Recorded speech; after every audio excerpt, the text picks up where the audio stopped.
Straight You are now tuned into the show where you learn the discipline to show up day after day, to do the work, the confidence to put yourself out there boldly and authentically, and the mental toughness to continue showing up, doing the work, putting yourself out there even when the success you've expected to achieve is yet to be achieved. And on top of all this, you get a huge dose of personal initiative, which is the go-getter energy that moves any one of us, including yourself, to go and make things happen instead of waiting for things to happen. And then we put all this together into a series of frameworks, approaches, insights, strategies, and techniques, all underneath the umbrella of one unifying philosophy that is called work on your game. My name is Dre Baldwin, also known as Dre All Day, and welcome to the show. And today's topic is when good enough is indeed good enough.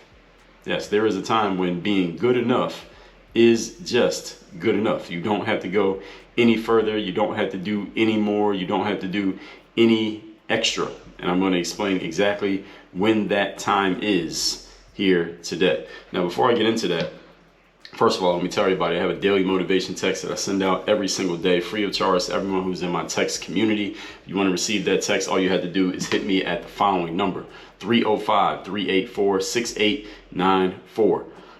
That text is going to come every day and is going to, guaranteed, keep you focused, sharp, and on point through your days moving forward. All you got to do is text me again at the same number that I'll be texting you from. My number is 305-384-6894. So make sure you send me a text there. Send it right now while you're listening to this so you're getting the daily motivation text. Now, this topic, when good enough is good enough. The point of this episode here today is to help relieve you of the disease. And yes, this is a disease that many people have, and this is a disease that people give to themselves. This is not something that you get from somebody breathing on you. This is not something that you get when the weather is warm. It's not genetic. It is something that people choose to give themselves. Is the disease of perfectionism. Disease of perfectionism it's not actually really a disease. What it really is an excuse that many people use to alleviate themselves of the responsibility for getting things done and moving on to the next thing that needs to get done. They use the excuse of, well, this is not perfect enough, this is not good enough, I can make this better, I can do this at a higher level, just so they can focus on doing something that they are comfortable with, that's in their comfort zone, so they don't have to focus on something that might not be so easy for them or might not be so self-affirming for them, whatever those other things are that may require a little bit more effort, maybe a little bit more thought, and may not come so easily to them. We're going to get into all of that here today. So let's get into our points without any further ado. Point number one, topic once again, is when good enough is indeed good enough. Number one, everybody's heard this phrase, how you do anything is how you do everything. Everybody's heard that before? I'm going to challenge this statement, that how you do anything is how you do everything. Because in some ways, yes, it is true. But in many ways, it is not true. In many ways, this saying is the pet excuse of the perfectionists, that how you do anything is how you do everything, whether they say it out loud or they're thinking it. They use this as basically a shield for their own procrastination. So I'm going to keep working on this thing that I'm comfortable with, that I'm good at, that I know exactly what I'm doing, because how I do anything is how I do everything.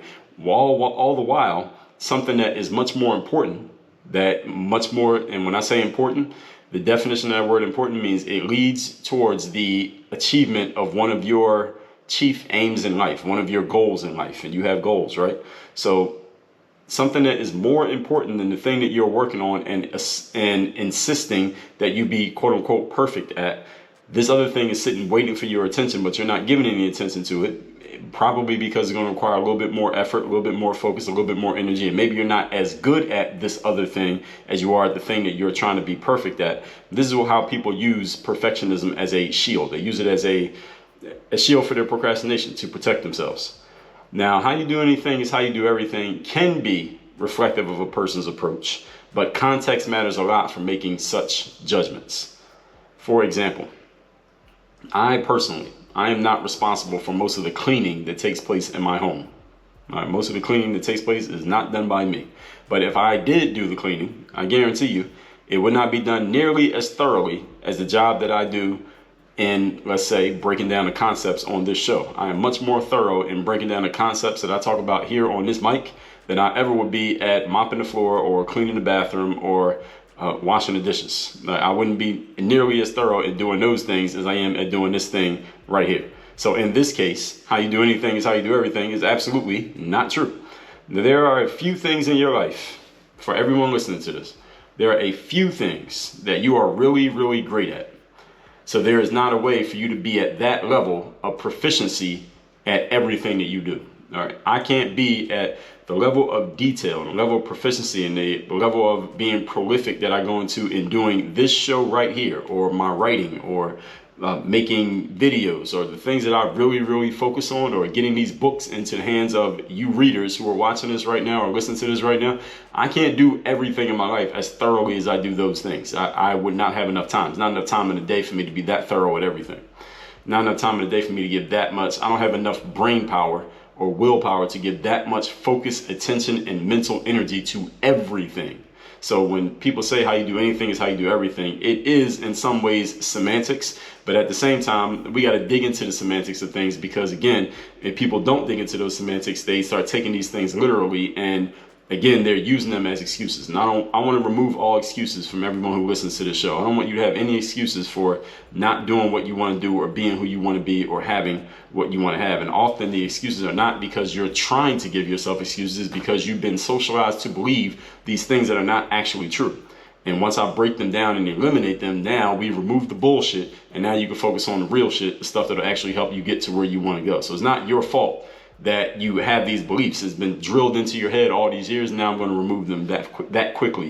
It doesn't take me years to remove it. It only take me 20 minutes to remove it, but it took you a lifetime to build it up. So you can't be at the level of proficiency at everything that you are at the things that you're best at. What are the things that you're best at? If you just think about that to yourself, what are the top 3 things that you do in life? Or even the top 5. All right, you're not going to be as good at thing number 20 on that list as you are as thing number 2, 3, or 4 on that list. That doesn't even make sense. And why would you? Why would you want to be as good at thing number 20 as you are at thing number 2? Thing number 2 is producing higher ROI than thing number 20. Why would you give equal attention to both of those? That's bad business. That's a poor allocation of resources for you to do that.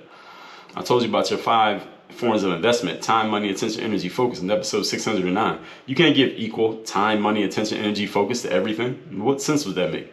Should I give equal time, money, attention, energy, and focus to cleaning the toilets as I give to recording this show?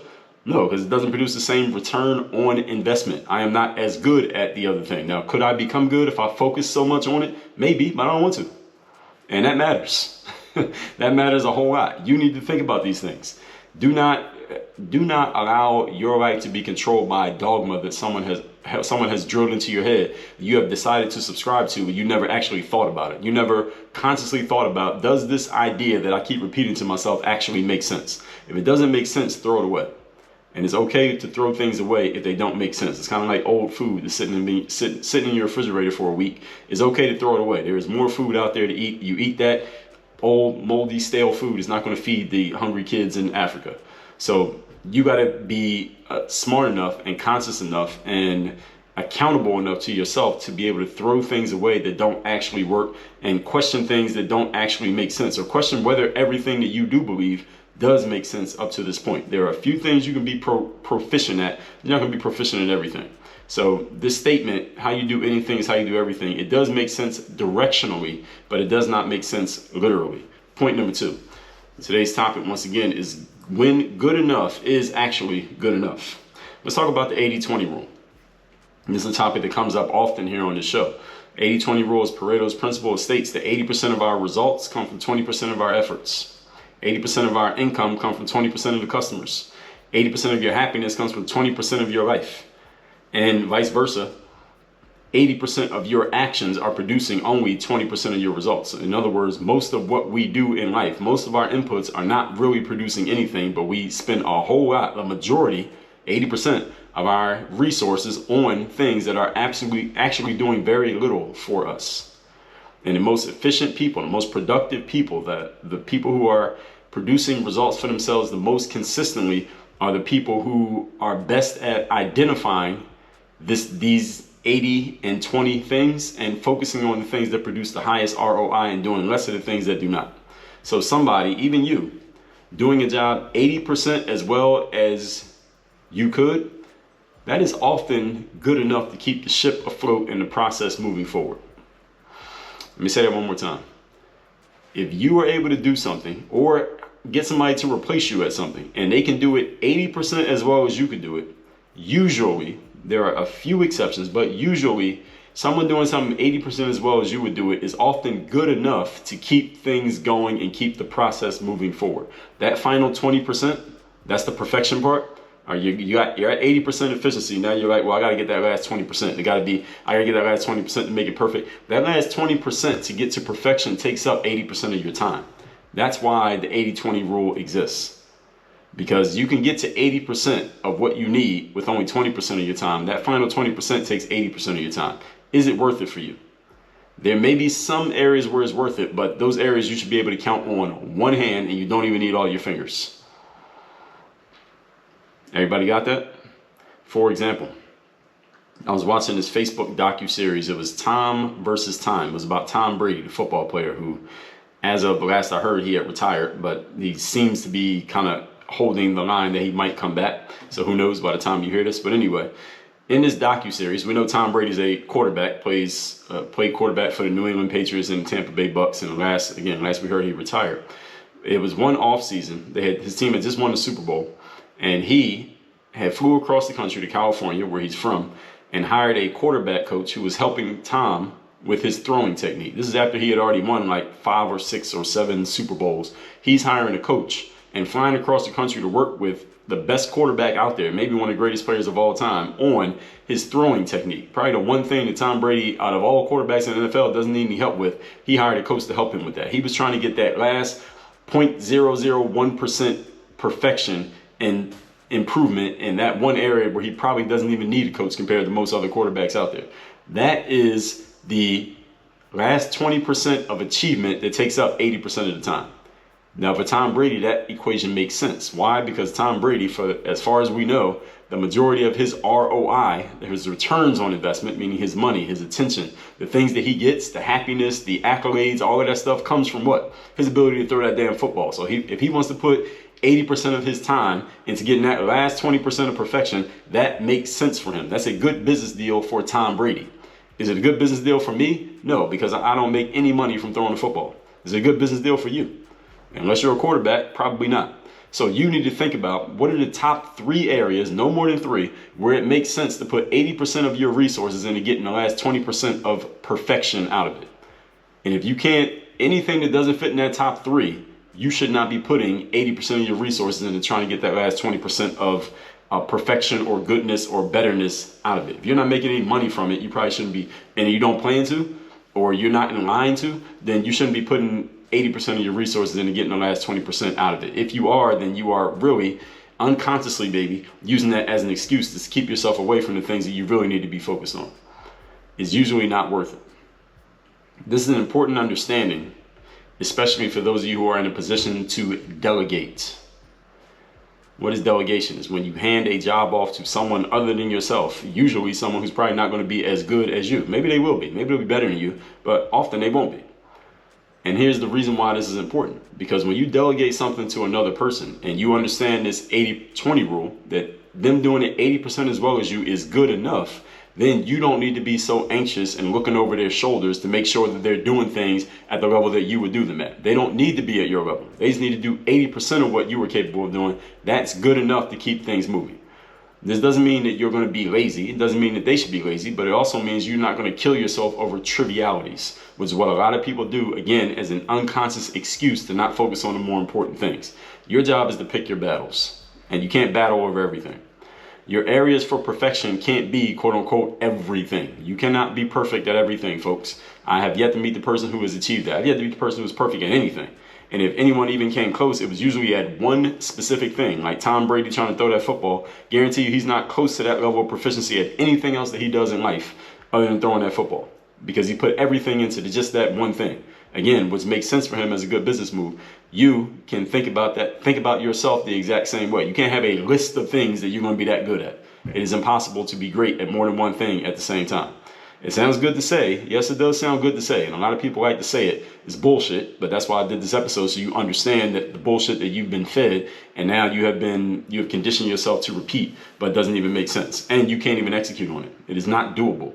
It takes more time and skill to be good at all of these things and be that proficient at everything, like Tom Brady throwing football, than you even have. All right, you don't have the time to do that. You don't have the effort, energy, attention, or focus to be that good at all of those things at the same time. So what you need to learn to do is leave well enough alone. Meaning, learn to check the box when you get to 80% proficiency and move on to the next thing so you can get more things done. So any of you who's been challenged with being productive, I get a lot of text messages and people say, well, Dre, I need to get more productive. I need to be more productive. I got to step up my productivity. I got to be more disciplined in getting things done. Here's a quick shortcut for that. Stop spending so much time on each individual thing. Get it to a point that it's good enough and move on to the next thing. That'll solve a lot of your productivity challenges just with that alone.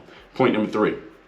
Today's topic, once again, is when good enough is indeed good enough. Number 3, remember your most valuable resource, which is what?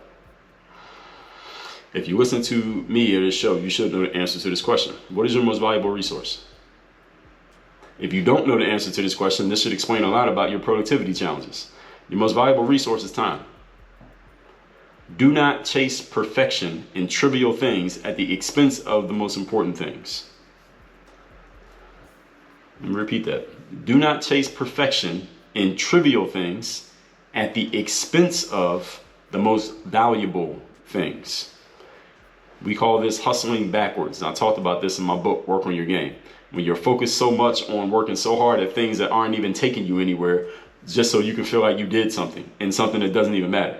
All right. Some people call this majoring in minor things. Many people do this. And it's not because they don't logically understand what I just explained. They logically get it. The main reason people do it is because it's easier to chase perfection in trivialities than it is to check the box on the triviality and then move on to focusing your time, attention, and energy on big things that require a serious attention and focus investment, things that might not come so easily to you. It's easy to focus on the triviality because it's a triviality. It's not hard to do. But what about something that's actually hard for you to do, that you actually have to work on and really make your brain go to work? You got to put your brain on the treadmill and really mentally sweat over it. Many people don't want to focus on those things, so instead they waste all their time on these little things and try to be perfect at them so they have a built-in excuse to not get to the more important thing. Are you doing this? Are you guilty of this? If you are, be honest with yourself. Because on the other side of getting done with a little thing is a big thing. So people use that little thing as an excuse. They procrastinate on the big thing. They never get around to the big thing. And then their excuse is, well, I don't have time. I never get around to the thing. I got this long list of to-dos. Well, most of the things on your to-do list, 80-20 rule, 80% of the things on your to-do list is bullshit that if you never did them, it wouldn't matter. So any of you who have a to-do list, I want you to look at it right now. Look at your to-do list. You know you have it within arm's reach. You probably got it on your phone. Look at your to-do list and let me ask you a question. How many items on that to-do list, if you never did them, if you just didn't do them at all, I'm talking not do them tomorrow, I'm saying if you didn't do them at all, it wouldn't matter. It would not affect your bottom line. How many items on your to-do list fit that description? I guarantee you it's just some items on your list that you don't even need to do at all, but you have them on your to-do list and you're going to focus your time and effort and attention on those things. But the big things on that list, the things that really require some real effort and really would affect your bottom line, you ain't focusing on those at all. And then you're telling me you don't have time. Then you're telling me you want to be more productive. Then you're saying you need to be more disciplined. Now you're saying you need to get more things done. Well, of course you do, because you're focusing on bullshit. No wonder you got a problem. So look at your to-do list and ask yourself that question. The people who progress the most and the fastest and the furthest in life are the people who are okay with being good enough at the small things, and then they focus their resources on the big things. Which one are you? Let's recap today's class, which is when good enough is indeed good enough. The point of this is to relieve you of the disease of perfectionism, which is not actually a disease, it's really just a built-in excuse people use to stay away from more important responsibilities. Point number 1, the saying, how you do anything is how you do everything, is true directionally, in some ways, but literally it is not, because you cannot do everything at the highest level of proficiency. The things that matter the most to you, things that are in your top 3, yes, you should be trying to do those as best you possibly can. Anything that's outside of your top 3, meaning your top 3 most marketable skills that produce the highest return on investment, anything outside of those 3, yes, 3, and it might not only be 2, might only be 1, like Tom Brady, you don't need to be making those things perfect. Why? Because it doesn't matter. All right, those aren't the things that affect the bottom line for your life. What are the things that affect the bottom line for your life? You need to know the answer to that so that you know where to focus. If you're doing something that's not in your top 3, you don't need to be perfect at it. You need to be good enough at it so you can move on to the thing that's in your top 3. You should be spending most of your time on things that are in your top 3. That's why the 80-20 rule exists. Point number 2, the 80-20 rule. Someone, even you, doing a job 80% as well as you could is often good enough to keep things moving forward. You do not need to be perfect. The last 20%, that perfection that you're trying to get to, will take 80% of your time. That's why this principle exists. So if it's not in your top 3, you don't need to put that last 80% of time in to get the last 20% of results. Again, unless you're Tom Brady trying to throw a football. Do not kill yourself over trivialities. Don't be lazy, but don't kill yourself over trivialities. Pick your battles. You cannot be perfect at everything. Check the box that is done and move on. Point number 3, your most valuable resource is time. Do not chase perfection in trivial things. Do not major in minor things, which is what many people do as a built-in unconscious excuse so they don't have to focus on the major things. The main reason people do this is because it's easier to trace perfection in trivialities than it is to get to the big things that will actually make your brain sweat and make you really focus and do something that you really need to be doing. People who progress the most, the furthest, and the fastest in life are the people who are okay with being good enough at the small shit, and then they focus their resources on the big shit. What are you doing? 3 things I want you to do at this point. Number 1, text me. Get my daily motivation text. My number is 305-384-6894. Number 2, subscribe to get my Bulletproof Bulletin every single month. I'll send you your first issue for free. It is a physical magazine I send out every single month that will reinforce the game that I'm giving out every month. It's not going to be a carbon copy of anything that you hear here on this show, but it's going to be up-to-date game every single month to your physical mailbox. Every month you want to get that, I'll give you your first issue free. Go to bulletproofbulletin.com. And number 3, the next step after reading my books, getting the bulletin, listening to this show, is joining my mastermind where you can work with me directly. Go to workonyourgameuniversity.com. That's workonyourgameuniversity.com. You can join my mastermind. Work on your game. Dre all day.